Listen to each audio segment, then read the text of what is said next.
You're in the trenches with Dave Lapham, brought to you by First Star Logistics. And our draft conversations continue with Chris Sims.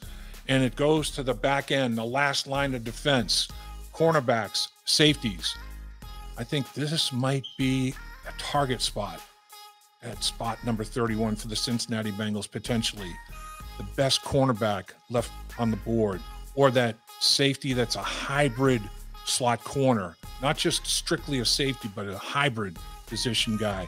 Lou Anarumo's defense loves versatility in players, loves multiple, or a positionless player, a guy that can play multiple spots. There are so many examples of it on the Cincinnati Bengals. Sam Hubbard comes to mind. You can do so much with Sam Hubbard, and Lou Anarumo has done so much with him. You cannot have enough of those kind of players. You cannot have enough good cover guys in the back end that can play multiple spots on that back end. Let's see what Chris Sims has to say about that position group.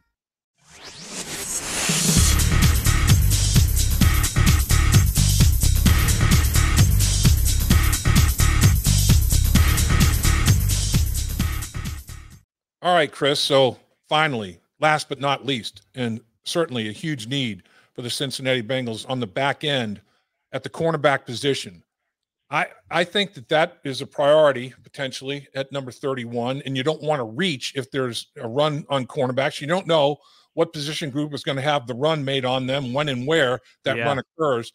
But in a perfect world, in your mind, who might be there? Would Booth be there potentially at 31 for the Bengals? He could be, and I like Booth. I do. I mean, Booth is in the conversation for the most explosive corner in the draft.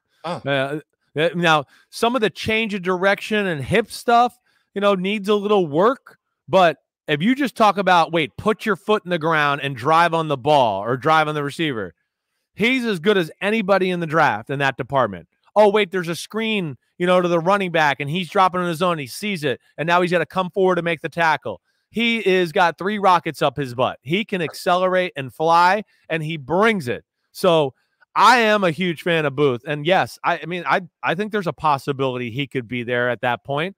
And if I'm the Bengals, I would like that a lot. Do you think he's equally adept at press and off coverage? I do, I like him off in coverage because, like I was talking about, his ability to look at people and then, they're running the slant, I see it, and then just put his foot in the ground and go and accelerate was really good.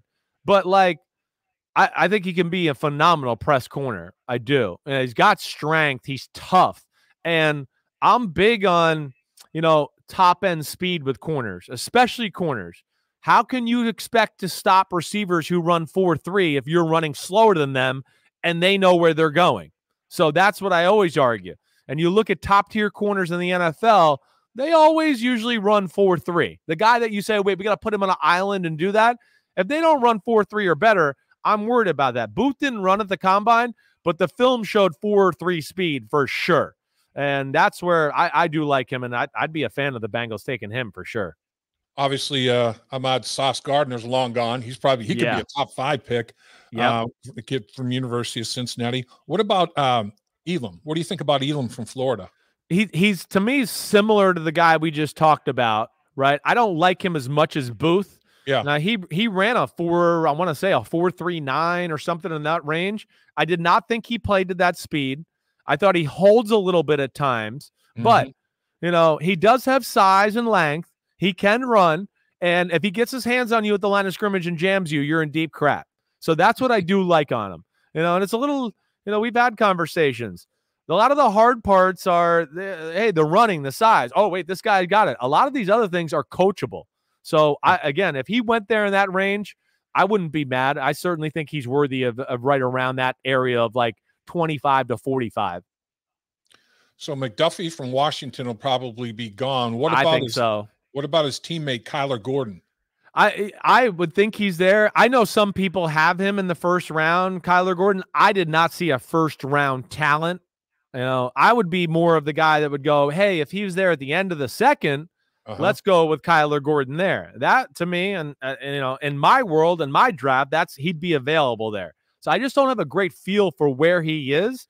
But, He is silky smooth with ability to change directions and hips and all of that, to where can play outside and might have the potential to really be good on the inside too. And that's where there could be some value there. On the outside is purely an outside guy. I worry about his top end speed. I do. He ran 4.5 at the combine, and he plays like a 4.5 on film, in my opinion. So, like, if he's got to cover the Odell Beckham Jr.'s or the Tyreek Hills of the world outside, see you later. He's got no chance. You get him in the slot against a guy that's maybe not as fast straight away, but has better quicks and all that. That's where I think he's good. And yeah, I kind of look at him as a guy to end of the second round type talent, in my opinion, at least. Anybody else in that end of the second round talent that you'd lump in there with Gordon? Oh, definitely. But first off, I'd be interested. I don't know where Roger McCreary from Auburn ends up. Yeah. He could be a guy. To me, I thought he's every bit as good as some Booth and Elam that we talked about. He maybe not as fast as those two straight away, but the things I said they struggled with, he was amazing at. Flipping his hips, changing direction, putting his foot in the ground and accelerating. Like, all of that was off the charts good. So I like him a lot. I do. I'll tell you a nickel guy that I like, that because of his size, he's probably there on the board at the end of the second, maybe even the third, is the kid from Houston, Marcus Jones. Marcus Jones, 5'8", 174. He can tackle. He plays strong. And I thought his ability to cover receivers in the slot or even outside was as good as anybody I've seen. Now, the size is an issue. You don't want to match up against big guys, but middle rounds, that guy to me has got a real chance to be something. Incredible. All right, let's flip to safety, and the Bengals are kind of in a contract quandary, I guess, with Jesse Bates, and we don't know exactly how that's going to all unfold. Jesse Bates is a heck of a football player. There's no question about it, but there may be a need there. And if you're going to draft a safety, and Jesse's, he's got versatility. I think in Lou Anarumo's defense, the safety is going to have to be able to play some nickel potentially. What guys could be there at 31 with that ability to play safety, and then also maybe be a little bit of a slot factor? Yeah, well, the number one guy there, but I just don't know if he'll be there, is Daxton Hill, Dax Hill from Michigan. Right. I mean, when I watched Dax Hill, the first thing I wrote down was, this is Jesse Bates. I mean, he reminds me of Jesse Bates, except he maybe has a little bit better coverage ability when he is in that nickel spot. But I mean, I saw Jesse Bates a ton in college. I was working for Notre Dame at the time on NBC and doing that. Saw Wake Forest coming to town. I remember seeing Jesse Bates going, damn, this kid can play. I mean, he's a player. So I look at Daxton Hill as being, that type of guy that can play that. Of course, Kyle Hamilton's long gone by that point, and now, it's going to be, I don't know if there's that. I don't look at it as being finding that guy at the end of the first. To me, the rest of the safety group, I looked at kind of more of as true safeties. When you look at the kid from Georgia, Lewis Seen, right? Yeah, I think he's a real safety, not a guy you want to put it like over the nickel. Yeah. The kid from Maryland, Nick Cross, same thing. I don't think you want to do that. I love the safety from Cincinnati, Brian Cook. Yeah, but I don't think he's that. He's more of a true, I think, like strong safety. I know there's talk of the Jalen Petrie from Baylor. Yes, but I don't look at him as a first rounder, Dave. That would be the only thing. I think he's, to me, is more of a second rounder. That's kind of where I would look at him. And I know he kind of plays and fills that position, but for my money, 31 would be too high to take him. Well, I think Seen impressed me. He will knock your teeth out, that kid now. Right? That dude hit you, won't he? No doubt about it. I love Seen. He's one of my favorite watchers in the whole draft. But I would think he's going in the first round for sure. Yeah. Any safety / slot corner ability down the road, second, third round, do you think potentially, or do you think they're long gone by then?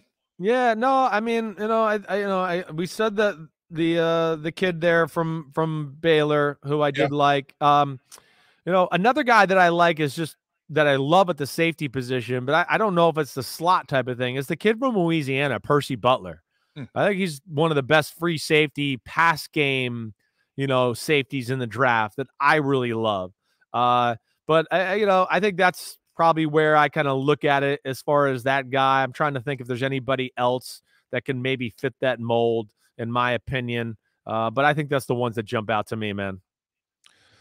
Well, Chris, I'll tell you, can't thank you enough for your time, your knowledge, expertise.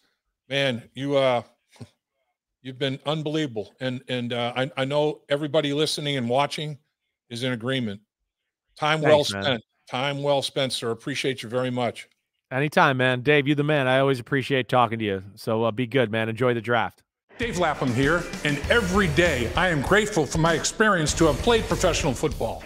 As a player, I realized self-motivation, leadership, and appreciating your teammates are key. At First Star Logistics, you can use those same attributes to create the life you want for you and your family. Build your future by working hard like I did. You'll see results both on and off the field. Call First Star Logistics today and be part of our winning team. Opportunity knocking.